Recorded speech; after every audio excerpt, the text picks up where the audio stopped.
As with most trigonometry on the SAT, this is way less complicated than it seems. Let's just kind of do what we're told, right? The right triangle have different two acute angles. So, oof, I'm stammering here, but let's just draw our triangle and get on with it.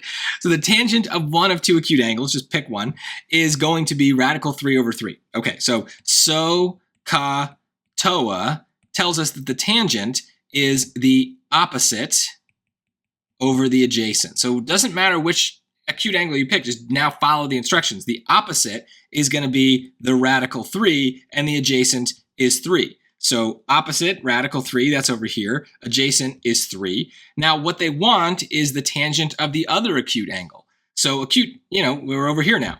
So the tangent, again, is opposite over adjacent. But now look, the opposite is 3, and the adjacent is radical 3. So it just flipped it. 3 over radical 3 is choice D, and that's it.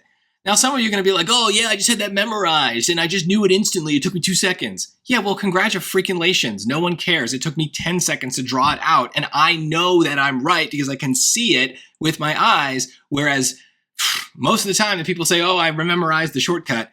They didn't, and they think they did, and then they get it wrong. So maybe that didn't happen to you here, but just as someone who's been doing this for a long time, the people who memorize all these little tiny shortcuts and little weird things tend to mismemorize them, and then they get them wrong even though they're confidently picking an answer. So rather than deal with a million different things to memorize, the overall goal in the SAT is that we want to memorize as little as possible.